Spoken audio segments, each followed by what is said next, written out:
Oh, it's already 1:06. I think we should start. Let's go ahead and start.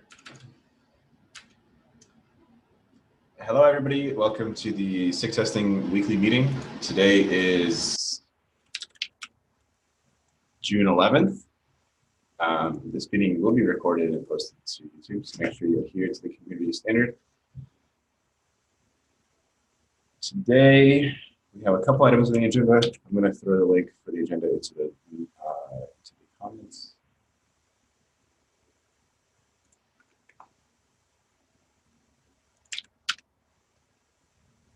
The first thing in here, adjusting our weekly schedule. This is added at probably, looks like it was added by Aaron. Recently, we've had a lot of meetings that haven't had agendas and we skipped them, right? Does anyone have a strong feeling about rescheduling this? I think the concern here was that this is a convenient time for the people attending, but a less convenient time for others who might be interested in attending. And so it might be worthwhile to ask the people who aren't in this meeting if they would like us to switch the time to something earlier or more European friendly, either on a frequent basis or potentially, on an occasional basis or something. I think that was the gist of Aaron's there. So I don't know that, asking the people in this meeting necessarily will give us the fullest answer, because I like this time, but I am in Seattle.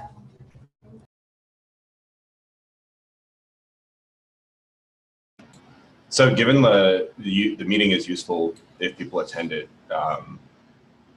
and sort of the general time in the morning that Googlers show up, if we scheduled something for like 7 a.m. Pacific, would that be attended? I think maybe I don't know how we would measure, like, who we care if they do or do not attend. I would certainly be substantially less likely to attend on a regular. I'd probably somewhat frequently skip 7 a.m. meetings, but I could potentially be coerced into changing that opinion.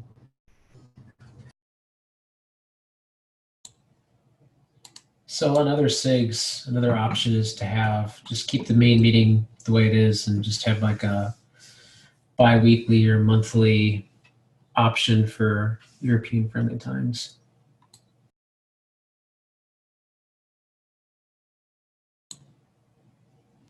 I'd certainly be down for that too.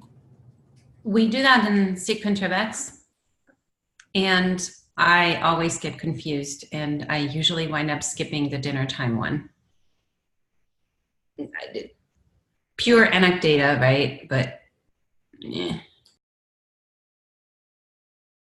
The one key is that you need some core person to moderate the second meeting, so somebody has to commit to that. I mean, I'm always up at that time in the morning anyway, so I don't think that would be too hard to do. Yeah, maybe do we think that the mailing list is still a good way to reach? Like, I know we have a lot of new contributors to PROW specifically, and they're in Europe, but I'm not sure if the mailing list is still a good way to reach them or not. Use the PROW Slack channel too. Yeah, that's true. Yeah, I would say, SIG testing, PROW, and mailing list, and that should hopefully get maybe posted a couple times in Slack, since it may disappear by the time somebody logs in.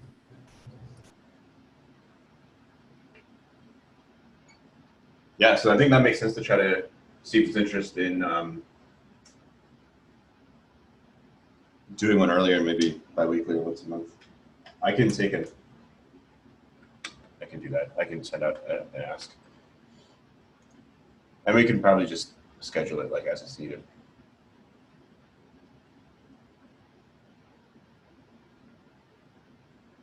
Eric, do you have background for the next item here that Aaron's written down for onboarding new contributors? So I think this is mainly, occasionally we get new people, and so like somebody, Sean recently started on our team, and he looked for, some good first issues to work on and found one and did it. And so now I think it's down to 0. And so Aaron was sort of pointing out that it would be nice if there was more than 0 issues to point potentially interested contributors to. And I certainly found, not 100% success rate, but a fairly good success rate at, a fairly good return on my investment in filing good first issues and having them actually get solved rather than me solving them.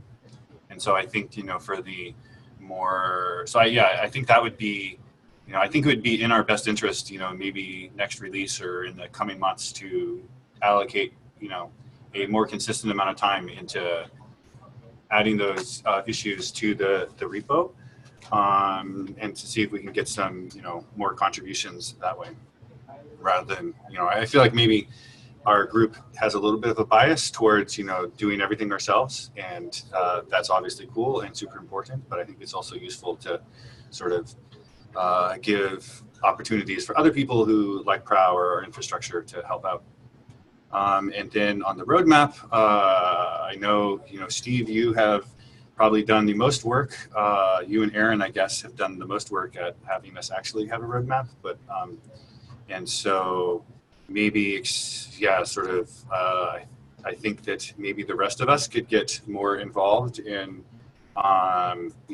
buying into that or whatever, participating on it, and then also, converting that into something a little bit more visible on GitHub, like trying out using milestones. Maybe we could ask Ben to sort of, I think Ben uses it for kind, and sort of maybe he would have some interesting, lessons to sort of whatever his things to help us figure out how to use that effectively. We're I don't know, Ben. pretty much following the SIG cluster lifecycle model as much as we can. So if anything, I'm looking towards Timothy there. Yeah, we groom issues and backlog like we're Prussian soldiers aim on a mission from God. So we do it all the time. So, and that actually helps a lot, because it helps people who are external to the project have visibility of what's actually being worked on. And they engage. So you get random, like we have a bunch of Chinese contributors that I've never seen in a meeting ever. And they just take issues off the backlog and they start to execute against them. I think on the larger contributions, I know I don't know if there's anything else I want to say about a roadmap, but I think that would be, so Tim and Ben, do you find that, do you find that helps people like in China contribute, or, what is your feedback is it's worthwhile to invest in? I think it's worthwhile. It also helps like just show people like where you're intending for the project ahead, which heads off a lot of other, or at least kind of focuses a lot of other discussions. Yeah, I think like some of the earlier work about try to define some larger milestones for Prow. Like I think I timed that really poorly, and it overlapped with internal planning you guys were doing, and so like it just became a real hassle. So maybe, I don't know to what extent we want to try to tackle this before the next like large round of planning sessions. But yeah, I guess I would echo what Ben said, that I think it's critical for us to actually capture like where the larger directions are going. Yeah, I think in the next month or so would potentially would be a good time to think about the next planning cycle. Yeah, I think the epics that I outlined, and then there's a couple that like I think Cole put in one, Alba put in one, and John put in one into the older Prow epics document. Like I guess my vision for that was we would hopefully get input from a lot of the current contributors, and then have a conversation where we try to distill down which are more useful in the short term. We can go ahead and commit if we feel like they're good ideas, we can commit them to milestones now, but that next step of finding ones that are more pressing and breaking them down into usable chunks, I think would be better if we did all together. I think the key is to be aggressive, to do two things. One, make sure that your issues are sort of groomed for a milestone, that's the obvious one, so that way it's clear to external observers. But the issue consistency, being able to actually have an atomic work item that people can take a look at and be able to execute on. We've had problems with issue templates, and we've kind of gone over and over again about the idea of creating more better issue templates for different types of issues. And that generally, it helps to get, have a good template and format that allows people to be able to just take an item off your backlog and be able to work on it. Because a lot of times, if you look at like issues inside of KK, for example, people ignore them, or they don't curate them well, right? So, or people just copy your template and just get rid of it, right? And just put an issue in there.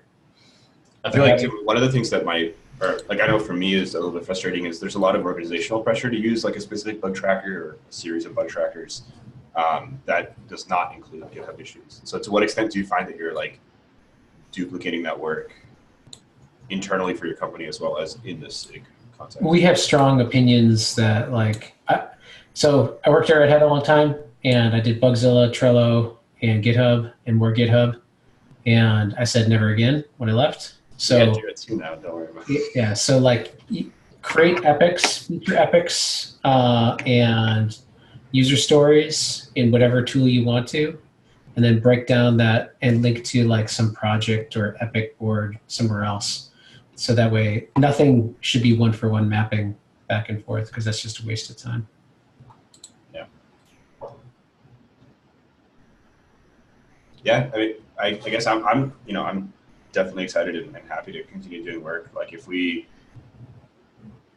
I can try to take some of the things that people have contributed to the Epics doc and put them into milestones and maybe lay out a couple issues. I think some of the ones that I put in there I had formatted with a couple like, sub projects or sub tasks, and then that sort of gets us like a little bit along the way to then have a conversation, maybe to be,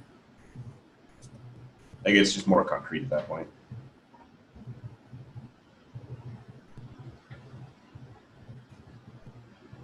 And if we start to identify like the larger areas that we're focused on in test infra, particularly proud too, like that helps us go through the issue backlog and identify which ones are still or not.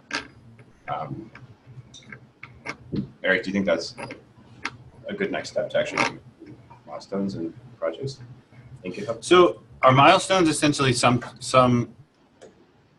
are we expecting to have multiple concurrent milestones, or are milestones sequential? We always do them sequentially. Okay. It just makes it easier for people to understand. We don't even try to like prognosticate in the future. We have like a current milestone, then we have a bucket called next, because we've done a lot of work in the past where we said, well, we're going to do this in the release after next, and we were basically just lying to ourselves, right? Right. And so what we do is we just have a next bucket and a current bucket, which is the current milestone. And in the once you finish a milestone, you take things out of next and you put them into current, whatever that. But I guess you guys are beholden to the larger Kubernetes release cycle, right? I think. Yes. A lot of the. But Ben isn't, and Ben follows the same pattern. Right. Right. We do additionally have a project to track things that we think are like 1.0 that might be both, but for the most part, it's the same thing. There's a milestone for the next release, and then there's a like later or something like that. I forget what it's actually called at. Okay. So then like contributors that are interacting with us via GitHub would use the project view to look at things that are similar or achieve like parts of a larger thing. And then they would look at the current milestone to determine what they could pick up right now.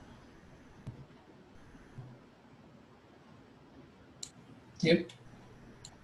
Okay.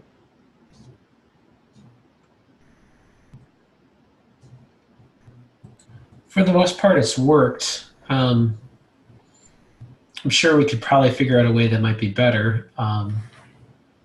It might be good to have like a broader survey from the wild, like organized from Contrivex or something that says like, we found that 9 out of 10 new contributors find that XYZ is better.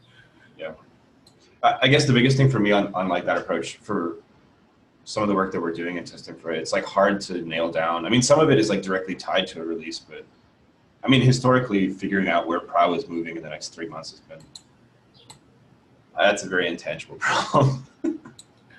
Well, we when we do planning, we say who's going to commit to stuff, right?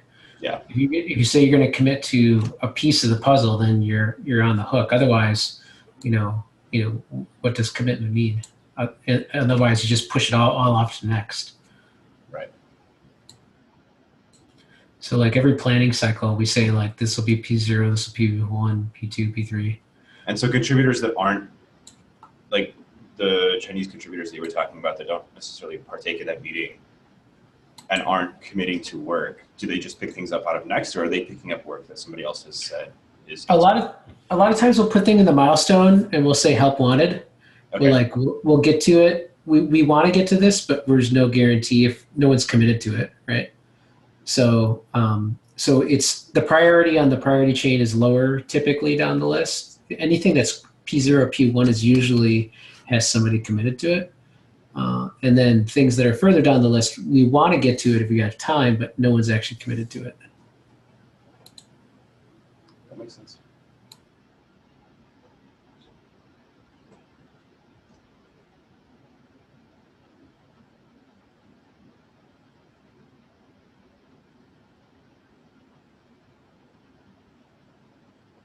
So I guess how do we want to structure that? Like, my thought with the Epic stock previously was to sort of get ideas on where people think the most value would go for the project, for things to focus on next. And then once we had a sort of, general agreement on some of the big picture items, we could then see who wanted to commit to what. Eric, when you said that this would be a good time, like within the next month, to start thinking about the next planning cycle. So do you think we should start, like, do we have a baseline of things we want to talk about commitment, or do we still need to figure out like what's useful to do? I guess both seem useful, I guess, or. Okay. So yeah, I mean, if people think that, they're really excited about, some sort of contribution to test infra and it's not captured in that, brainstorming doc, I think it would be really good to I mean, I guess, mostly, right, like the next Kubernetes release will sort of happen, somewhat soon, and Google planning tends to align around 3-month boundaries as well. So we'll be coming up with our internal goals for our team. And so I feel like one of the problems with this last cycle was we sort of did our internal planning and already decided on stuff, and then that sort of made decrease people's interest in, given that we had already decided what we wanted to do at Google, to then, had to try and, it didn't feel like it was, it felt like we had already had a plan. And so it wasn't, I feel like it'd be more useful to, in this next release, come up with a, open source plan that we are all participating in before we have already ossified Google's plans and have. Yeah, so I feel like now will be a good time to try and come up with a open source plan and use that to influence our internal planning. I think that makes a lot of sense. Yeah, that's sort of how I saw it as well. Yeah, I guess like since we have the doc, like I think I'll send out an email maybe, and if you've got thoughts on what you'd like to work on in the next cycle.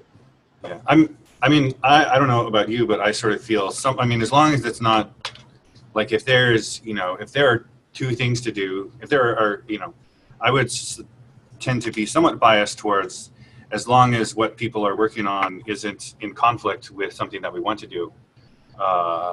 Sort of, I feel like in some ways if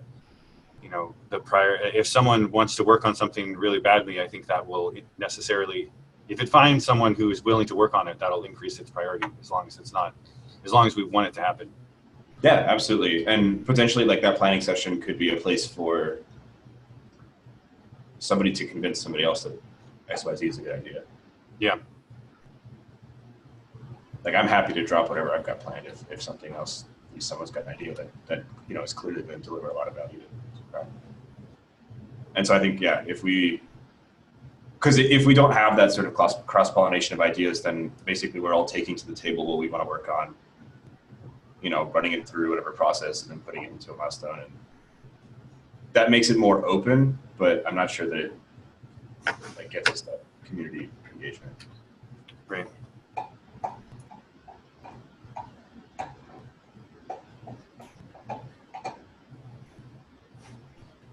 Okay, cool. I'll send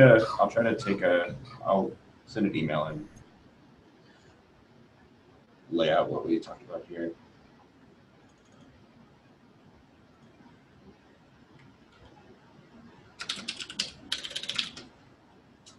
There's another item, or I guess we have 4 minutes left. Oh. I feel like maybe we should try and end on time as opposed to, yeah. I feel like those are potentially bigger items that maybe Absolutely deserve more than 4 minutes of potential discussion. Yeah. So anything anybody wants to toss in? Or good jokes to share? Pony images?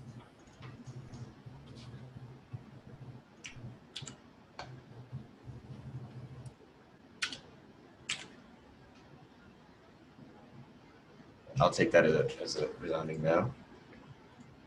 Thanks everyone for coming, and see you all next week. Bye.